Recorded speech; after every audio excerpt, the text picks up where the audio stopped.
Anybody else want a whiskey? Yeah. All right, look. Pay attention, everybody. Wadsworth, am I right in thinking there is nobody else in this house? No. Then there is someone else in this house. No, sorry. I said no, meaning yes. No meaning yes? Look, I want a straight answer. Is there someone else or isn't there? Yes or no? No. No, there is or no, there isn't? Yes. Please!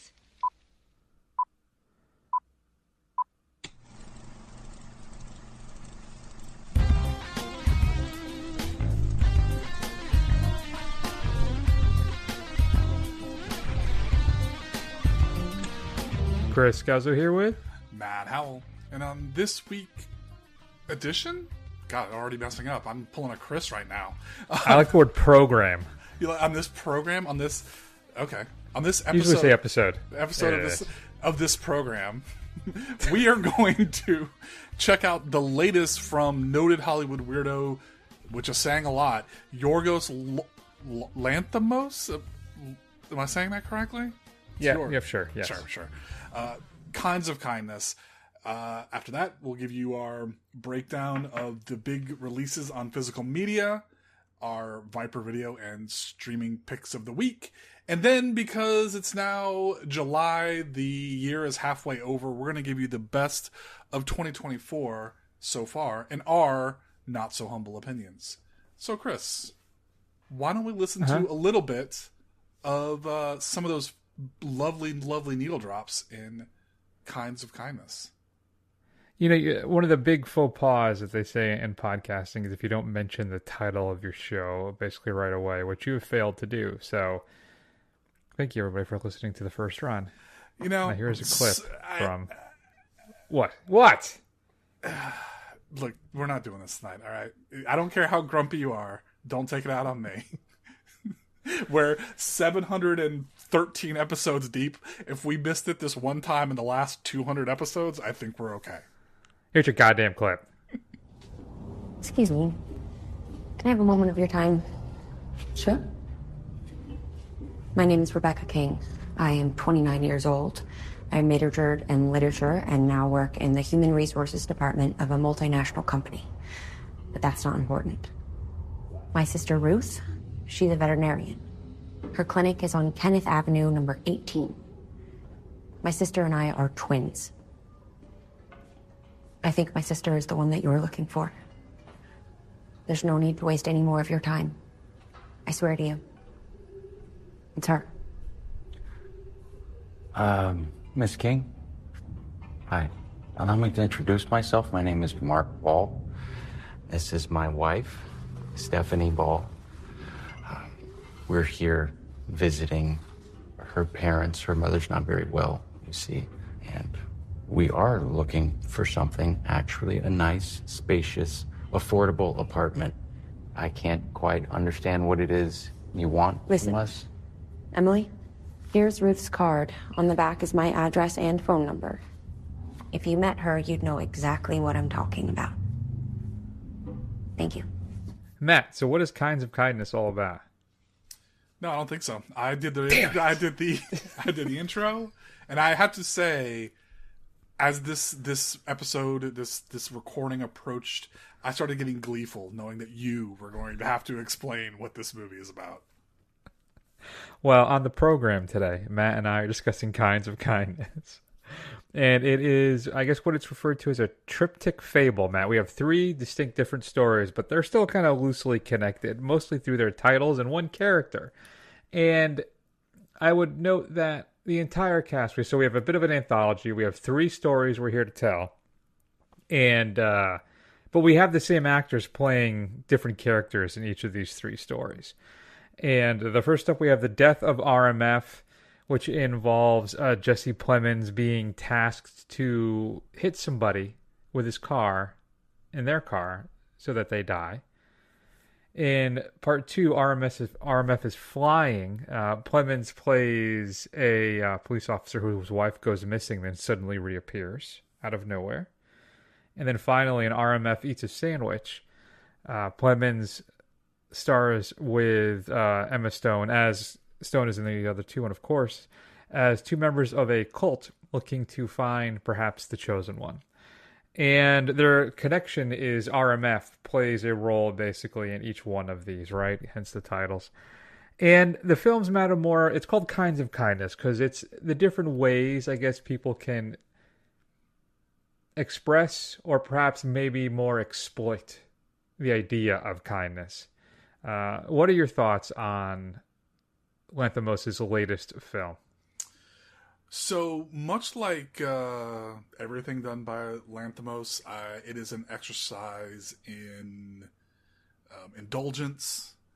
You can tell he's been giving himself a sandbox, and he is a bit of a Hollywood golden boy between Poor Things and The Favorite, and he is going to let his artistic freak flag fly, and he does that with aplomb here. And I have a very narrow tolerance for artsy for art's sake. Like, it has to be good.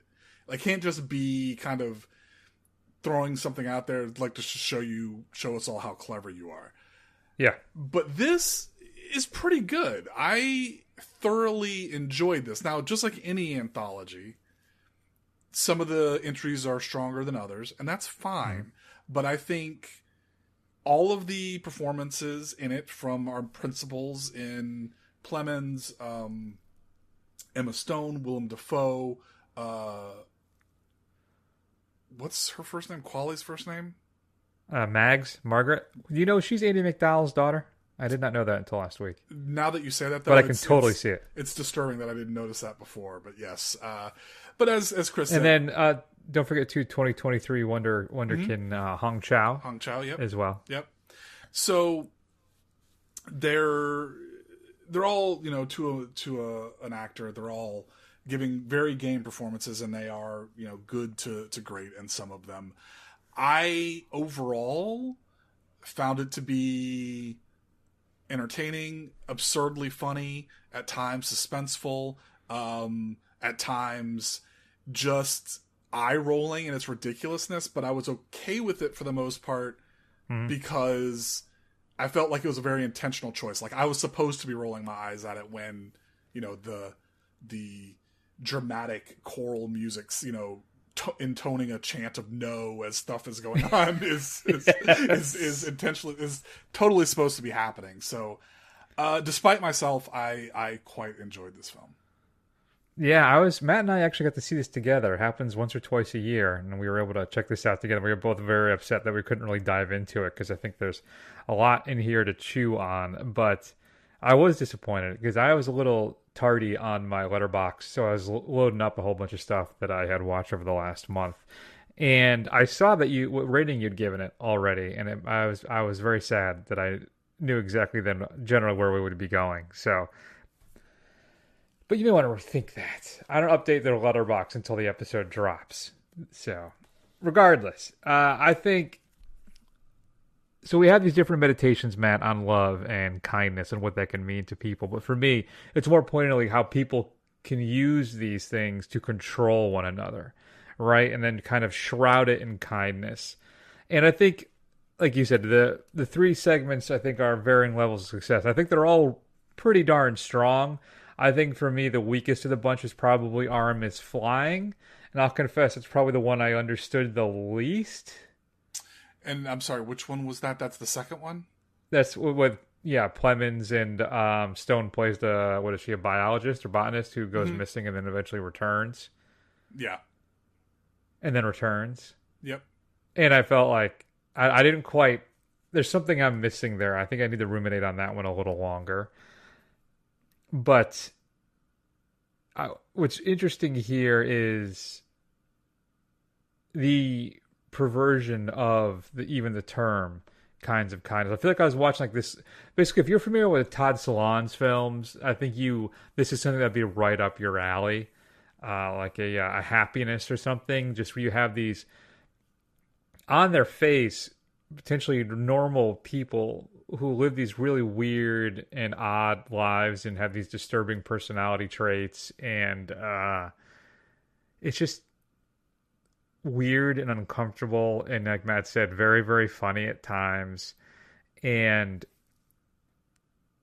it's just, I don't know, there's just a lot for me to chew on. Like, I realized I was writing down some notes afterwards. So our guy that needs to die and then perhaps be resurrected, RMF. If you look at Clemens' character in the first film, it's Robert Fletcher. Right? So that could potentially be the same initials. So whose death and potential eventual rebirth are we talking about? Even then, Defoe's character's name is Raymond. Yeah. Yeah, I think that's a running theme. I think there's several characters that share those initials throughout each one. So it's not necessarily the RMF that we're, led to believe as that kind of throughput guy.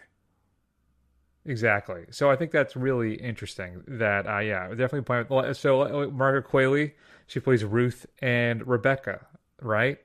So yeah, there's a lot of interesting, weird, different things here. Rita is Emma Stone's character in the first film as well. So absolutely. So yeah, it's just weird, but it is insanely, I think, funny sometimes. But it's one of those things where it's just, again, not a film for everybody, I think, in any capacity. It's very black, it's very dark at times, and it's humor, specifically, not like in its lighting or aesthetic choices. But it's just, I'm still on the fence on where I am with this. I don't think it's as successful as something like The Favorite or even Poor Things. And it makes me wonder, Matt, given his rash of success, is he being a little too self-indulgent in this film? You know what? I would be the first one to call that out if I thought that was the case. I think there is a bit of an experimentation here, but I'm a sucker for an anthology film. I personally found this to be more successful than Poor Things. I don't think I still think The Favorite is his best movie, and I thoroughly enjoyed The Favorite. It's not on that level to me, but I like this more than I liked Poor Things. I thought it was a much more interesting. I think the different tones and the different story kind of allowed people to stretch a little bit. And I thought there was a lot there that you can really kind of dive into. And, I think it's interesting to hear Chris say, like, I thought my favorite one was the second one. Probably my least favorite one was the last one. Oh, really? With Emma Stone being in the lead. If somebody disagreed with me, I could totally see that, right? So I think it's why it's pretty successful, is because, it offers a lot for, particularly anybody to dive into, although it may not always be your thing. Yeah, I think the darkness and particularly the irony of the final one is the one that stayed with me the most. I think, though, that Plemons is inhabiting three entirely different characters in each of these segments, and I think that he is as engrossing and watchable as ever. I mean, it is crazy to me that he's got three distinctly separate and different performances in this anthology film, and they're possibly the three best performances I've seen so far this year from a male lead. And it's crazy to me that he's knocking all three of them out of the park like that. And again, Stone is just as strong. Defoe, man, ratcheting up the weird in Willem Dafoe in this one. So, yeah, man, it's odd. And then I keep, the thing that sticks with me, again, is just how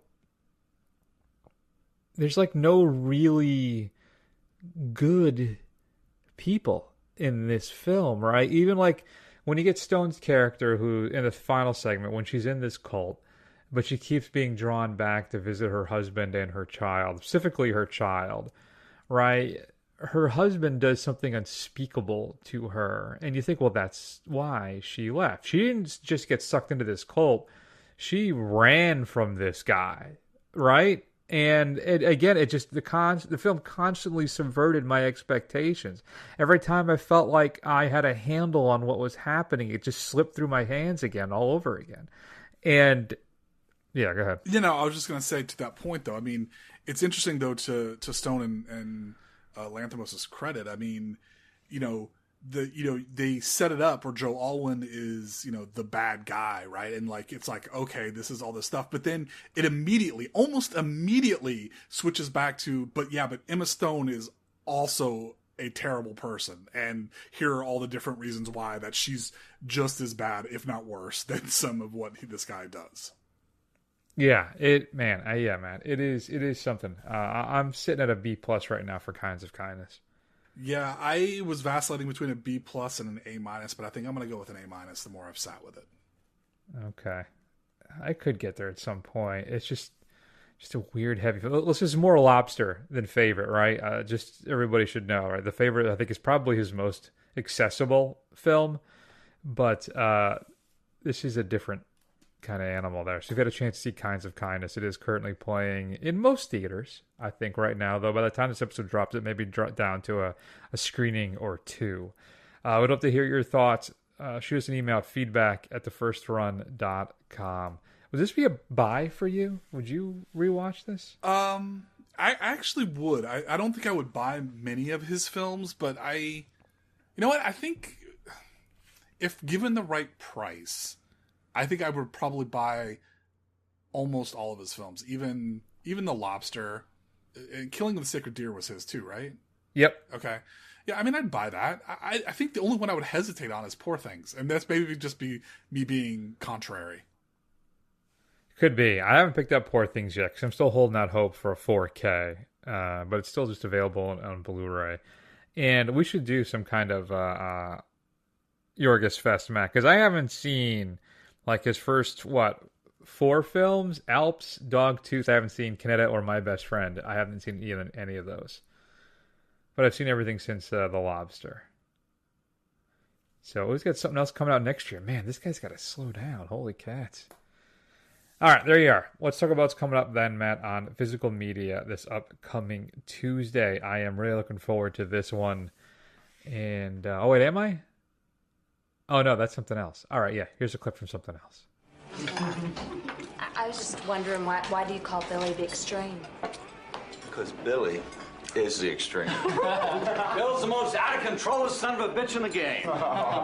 No, I think I came in second. I've seen the extreme in high gear. You guys got to get some new stories. Yeah. I'm gonna go clean up.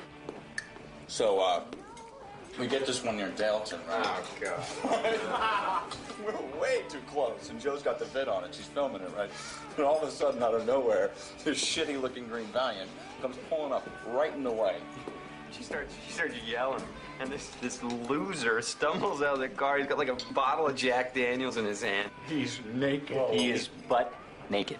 naked. Not naked. I was not naked. He's without apparel. Half naked. Naked. Matt, that of course is a clip from Twisters being released in 4K. Or excuse me, Twister. I'm sorry. Because Twisters is about to drop in your local theater. Well, Twister is getting released in 4K. There's also a Steelbook version coming as well. So, yeah, I haven't seen that film probably since it came out. I'm going to need to hit like a $9.99 on that 4K before I'm picking that up, I think. I think I'd probably just want to watch it like on Max or something. I don't know if I need to own Twister. You don't need to own Twister. Although it does have, Philip Seymour Hoffman in it, which is nice, and the late Bill Paxton. That's true. I do love both of those men dearly. So, yeah. All right, where are we? 5? Number 5? I'm going to go with Boy Kills World. We did this earlier for the show. And it's all right. It's all right. I think it kind of fell apart at the end. But, I don't know. I think it's worth renting, Matt. I don't know. Checking out online at some point. What about you? Do you have any feeling or need to revisit Boy Kills World? No, not really. Although, honestly, this is one of those films that if I, again, found it, in 4K or something for like $8 at Big Lots, I would buy it. Just like I ended up going back and buying the David Harbour Hellboy. Just because you did? I did, yeah. Did you see the image of the new Hellboy? I didn't watch that trailer. I didn't watch the trailer, but I have seen the image, yeah. I mean, every Hellboy's got to live up to Ron Perlman, which is just like impossible, so I just go with it at this point. Yeah, I got to check out that Big Lots. All right. 4. Challengers. Luca Guardino. I'm blanking on how to say that guy's name. Well, his latest film, Challengers, is being released on Blu-ray only, and its special feature, Matt, is a Dolby Atmos audio track. That's it. So, Yeah, sorry, Zendaya. They're doing you rotten. This is one where she plays Tashi, a former tennis prodigy turned coach, turns her husband into a champion, but to overcome a losing streak, he needs to face his ex-best friend and Tashi's ex-boyfriend. Matt, you going to be picking up this one? Can you hit it from there? I got 3 shots. That's enough. Can't argue with a confident man. The Boy and the Heron being released in 4K Blu-ray as well as a 4K steel book. Get feature-length storyboards, interview with the composer, interview with a producer, interview with a supervising animator as well. And it does include Dolby Vision and Dolby Atmos track, as they say, Matt. What about you? Going to pick up Boy and the Heron? I will, yeah. I will get that. So I think my latest, as you may or may not know, I am a bit of a collector, and the last thing I need to do is get more collecting, but I try and stay focused if I can. And there's I've decided that I'm going to try and get all the films of directors that I like, and I am going to get, all of his films. So I will end up getting it at some point. Nice. Yeah, good for you. Where are we? 2? No, that was 3. No, 3, 4. Where the hell am I? 2. 4. That's a 4. That's a number 2. That's a number 2. I'm going to wait on this because I think I'm going to get screwed over here. Coming out on Blu-ray, not 4K. Abigail, the latest from Radio Silence, with about the very loose remake of Dracula's Daughter. Includes deleted and extended scenes, a gag reel, a bunch of making featurettes, as well as feature-length commentary by the directors and editor. I really had a lot of fun with Abigail. I would pick this up for the right price in 4K, but not Blu-ray. I think this looks really cool, and I think the darks and the blacks and everything in this, the atmosphere would pop even more in 4K. So I'm thinking I'm going to try and hold out for a while. And then number 1, might be coming up a little later for me as well. There can be only one. Alex Garland's Civil War being released in Blu-ray and 4K, Dolby Vision, Dolby Atmos tracks. You have a 6-part documentary on the making of the film, and then Amazon has a Blu-ray exclusive Q&A with Garland and the cast. I did pre-order the 4K Amazon version. I was happy to jump into it when I did. I think it was like $24, and I think it's now sold out. I'm assuming they'll probably, produce a bunch more at some point, but Civil War is coming out, Matt. A couple weird things, too. There's 3 Criterion films being released supposedly on Blu-ray. I wonder if they're coming back into print, because if I go on, Criterion sales going on right now at Barnes & Noble, by the way, everybody, through the month. So if there's anything you're looking to pick up, now's the time. But Hearts and Minds, Riot in Cell Block 11, and The Bohemian Life. When I go on Criterion.com, they're unavailable. So I'm wondering if they're out of print and they're coming back into print. Don't take my word for any of this. Just when I was doing my research, I found these 3 films coming out in a week. And I thought they were already out. But when I went on the Criterion.com, they weren't available. So I'm wondering if they're coming back into print. 4K releases, Ghoulies 2. The film Turbulence from 1997, Dark Angel, also known as I Come in Peace with Dolph Lundgren. And then something I already thankfully have is Les Samurai. This is the Melville film with Alain Delon, where he plays the hitman who lives by the code of the samurai. And everything I've read about it is that this new 4K transfer is a revelation. And I cannot wait to watch it. Your Viper video pick of the week from 1998, Matt, is Hack-O-Lantern. A kindly old grandfather is actually the leader of a murderous satanic cult which sacrifices its victims on Halloween. Head on over to vipervideotampa.com or give Shelby a call and he'll get this shipped right out to you. This is one of those kind of B, not so great, but so fun, it's so bad it's good type of a things, I think. So you can check out Hack-O-Lantern now at vipervideotampa.com. Matt, what should we be streaming this week? What do you think? Do you have any recommendations? Yeah, so I'm going to recommend a TV show. One of the great disappointments of my life was how Game of Thrones ended up, because I can't tell you how much I loved that show until it got so bad that I now don't even want to think about it. But the spin-off show, House of the Dragon, the 2nd season has started. It is available for your viewing pleasure on Max. And while it hasn't quite hit the heights of Game of Thrones at its peak, it is much, much better, and it's very, very good. So if you want to take a trip back to Westeros for some new stories, that's a good place to go. And it's a prequel series, you said, right? Correct. It's like hundreds of years before when the Targaryens, the blonde people, were ruling everything still. So we got like, what do we have? Ancient Nazis? Is that what we're dealing with? No, it's more like a civil war between two rival factions of the family, and like all the nobles split off and they all fight each other. It's basically also really like the last time they all have dragons because of this civil war. They all basically fight and kill each other. So there's lots of dragons and stuff in this one. Oh, nice. Yeah. I like dragons. Dragons are fun. You know what else I got at Big Lots? I want to throw another plug out there for you. Please. Twilight Zone, the original Twilight Zone season 2. It's like on Blu-ray for like $7. What? Yeah, and it had there was only one there, so I snagged it. But that's the season with Eye of the Beholder in it. Nice. I bought the iTunes complete series, I think for like $15 like 2 months ago. It was some crazy amount. I'm like, I'm never going to get this much content, so I've been working my way through. I think I'm only up through episode 6 of the first season. So, yeah, no, that's great. Only $8 for that. Man, I got to go. Where's Odd Lots? Big Lots. Big Lots. I got to track my Big Lot down here in TPA. Good for you. What did I just pick up? I got, hold on. Let me grab it. I got it right in front of me, actually. I did buy Immaculate from Shelby over at Viper. And then he was kind enough to order me Gunjum Haunted Asylum, which is I believe a Japanese found footage horror film that's supposed to be very, very good. This is a Second Sight, but it's a Region B. So, you wavered at all on getting a Region Free player? I don't really have a need to. I mean, most things that I want, I don't need to get. They're available in the U.S., so I'm okay with it for now. Don't forget that Bruce Lee box set. That's true. Remember, it's true. All right, let's keep rolling, Matt. Let's wrap up the big show and spend a few minutes talking about our 5 favorite films of 2024 so far.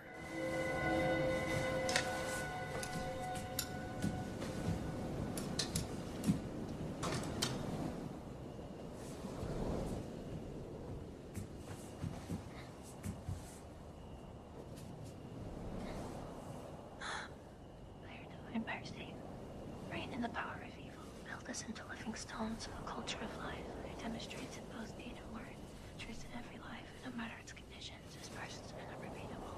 Lord, speak to every human heart and fill it with the conviction: I am wanted. I have a task in history. I am accepted, and I am loved. It is good that I exist. What was that? What was that clicking sound? I don't know. Something scary. Matt, the Final Omen. Final Omen. How about the first Omen, Chris? Jesus, wow. Get your ass together. Is going to be an honorable mention for me. Really? Okay. Interesting. I did like it. I think I only gave it like 3.5 stars. Okay. But I was going over what I'd seen so far this year. It's been a pretty weak first half of the year, so I didn't have a lot to choose from here.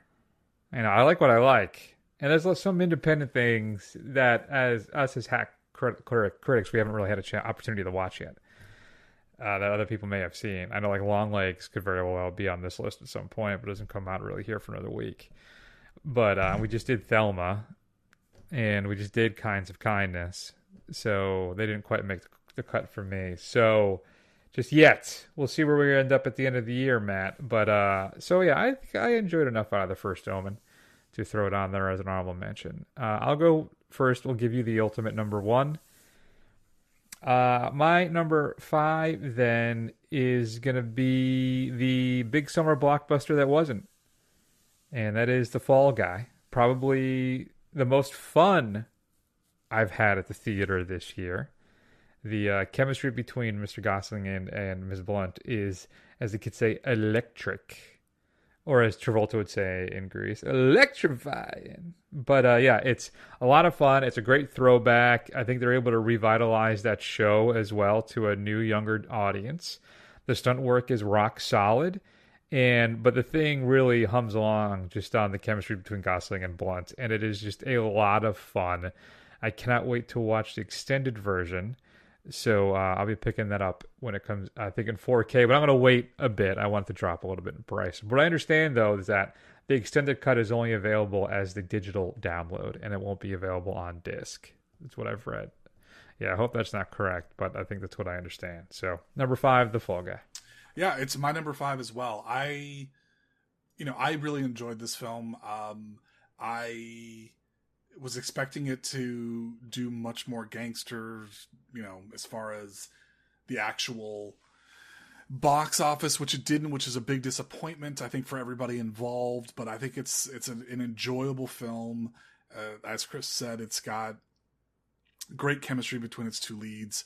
The action sequences are good. It's very funny in some spots. And honestly, I really hate Kiss, but the one Kiss song I like, they keep playing over and over and over again. So I was okay with that as well.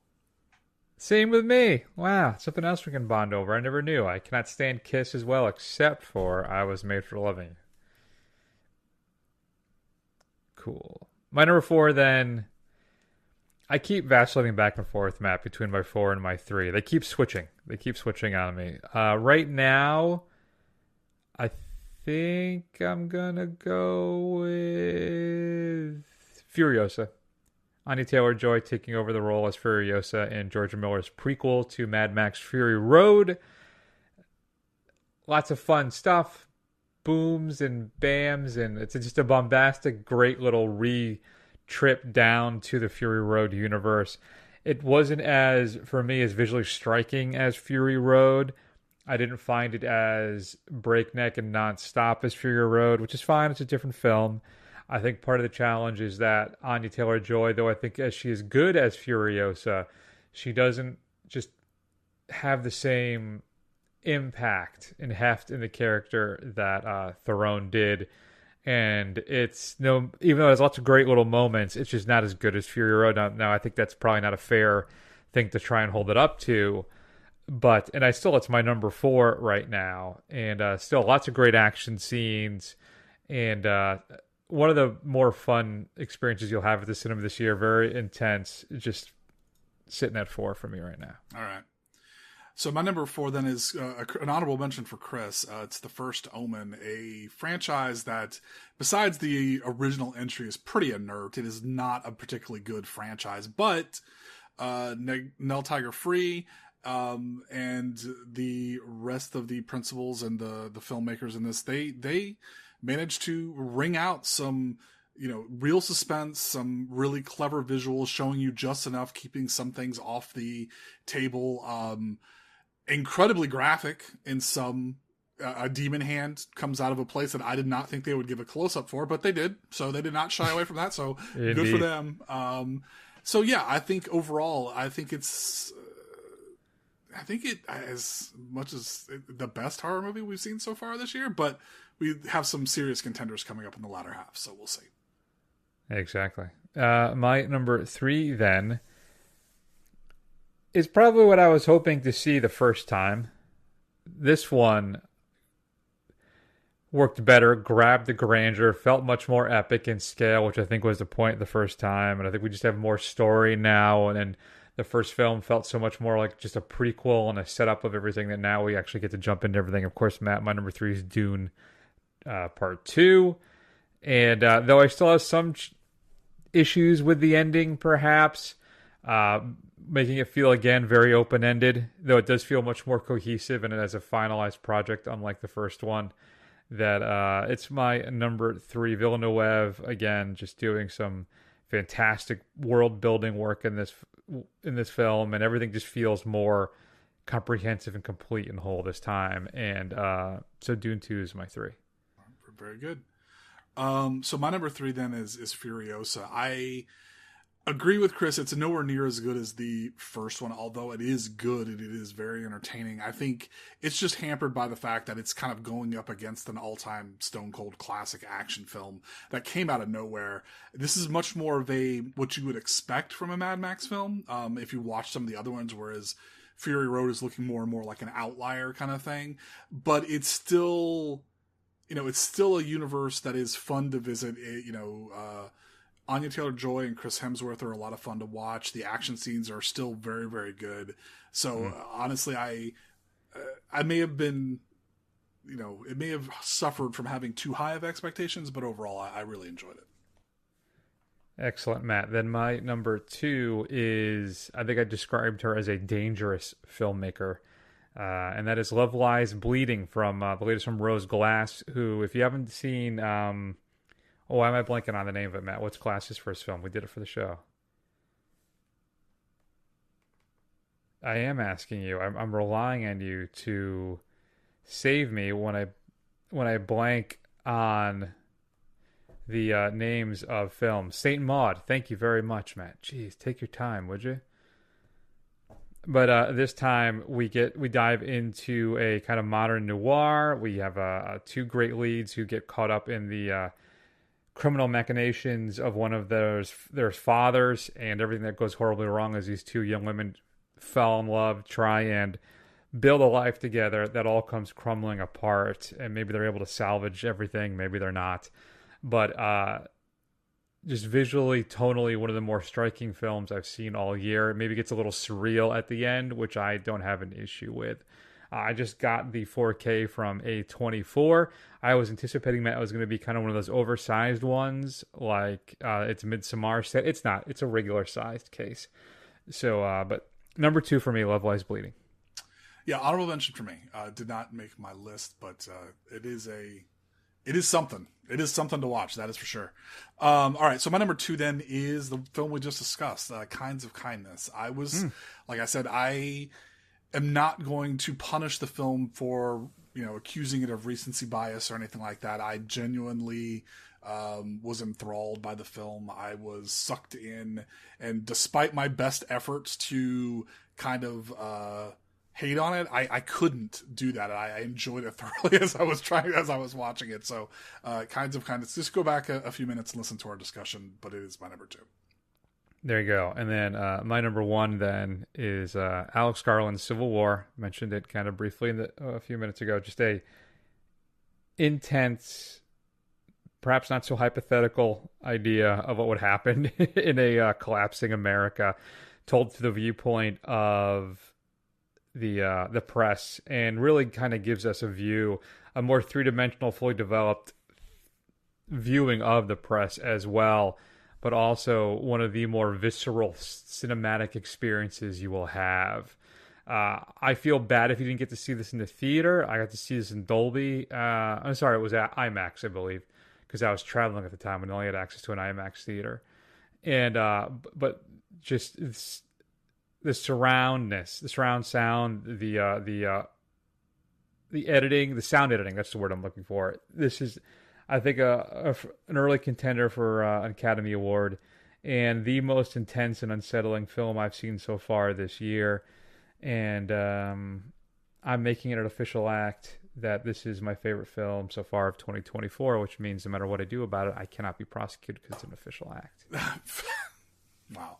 Way to make it political, Chris. What about you, Matt? What's your 1? My number 1 is the latest entry from Denis Villeneuve in Dune Volume 2.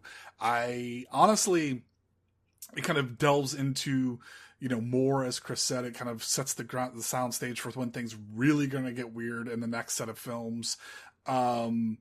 And honestly, as much as there is there, and as expansive as it is, it felt like there could have been more. And I think that's the best you can say of anything, really. If you have kind of a world-building sci-fi franchise, or any kind of sci-fi, world-building fantasy franchise, if you want to know more about the world, then obviously it's, I think, extremely successful.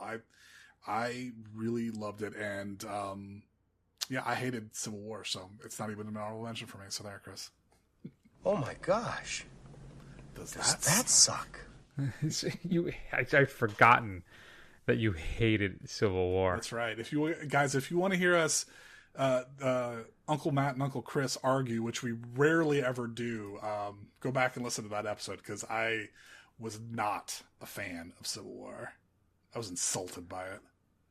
Wow. I'd forgotten how upsetting that episode was. So there you go. Any other honorable mentions for you besides the fact that you would have concluded Civil War? Yeah, Thelma was fun. I think In a Violent Nature is a neat experiment, and I can commend the effort, although it's not 100% successful. And Love Lies Bleeding, I think it was also on my list of honorable mentions. Well, at least Love Lies Bleeding got in there. I would include Matt's, as he mentioned, and I would add I Saw the TV Glow as well as an honorable mention for me. And I do think Kinds of Kindness, perhaps over time, will crack that list at some point. What are your favorite films of 2024 so far? Shoot us an email at feedback@thefirstrun.com. I am keen to know your responses. Matt, what's coming up next week on The Big Show? Well, we're going back to a twofer. That must mean that there are some things that are coming out that we feel are both important for us to see, and it helps that one of them is on Netflix. But we're going to check out the latest from Ty West and his muse Mia Goth in Maxine, a film that Chris is super excited for. And then we're going to answer the question of, I guess, how much money does Eddie Murphy need for his next mortgage payment? And that is because he's going back to the well yet again for some reason with Beverly Hills Cop 4. Yeah, Jamesy! I played the short one for you, at least. You should be happy about that. I'm not sure if I'm going to be able to pull it off, but I do want to check out Kill as well, which is, I believe, an Indian action film. I think they've already said they're going to be making a U.S. version of it. And it's only down to, it's coming out this weekend, but it has one screening at my local AMC. I'm actually going to be, right now, I'm planning on going out to Brandon here in Florida, which is a little kind of sub area of Tampa. I think the timing of it works out really well that I might be able to knock them both out. So we'll see. Now is Kill going to be one of these ridiculously long Indian epics? Is it going to be like a 3-hour action film? No, I think it's like 148. I don't believe it's it's not an RRR or anything like that. So there you go. And in the meantime, you can check us out at thefirstrun.com. You can find archives of all the old shows. There's even a little player there. You can see the report card, which I think I need to get back on updating again. I think I'm probably a month out on that. And check us out on Facebook, Twitter, Instagram, YouTube. Do a search for The First Run. Scroll. Eventually you'll find us. And finally, head over to Apple Podcasts and give us a review. Help other people find the show. And I guess that's it. Thank you for sticking with us for this episode. I think my energy level, Matt, was about, on a scale of 1 to 10, I think I'm coming in on like a 6 today. You know what? Your 6 is better than most people's 9, so you're okay. I appreciate that. I've been traveling for all week. I was away for a bit, and then we got doing a lot of projects around the house. So thanks for sticking with me. I hope I didn't let you down too much. We love you all very much. Take care of yourselves, and we'll see you all again soon. Take care.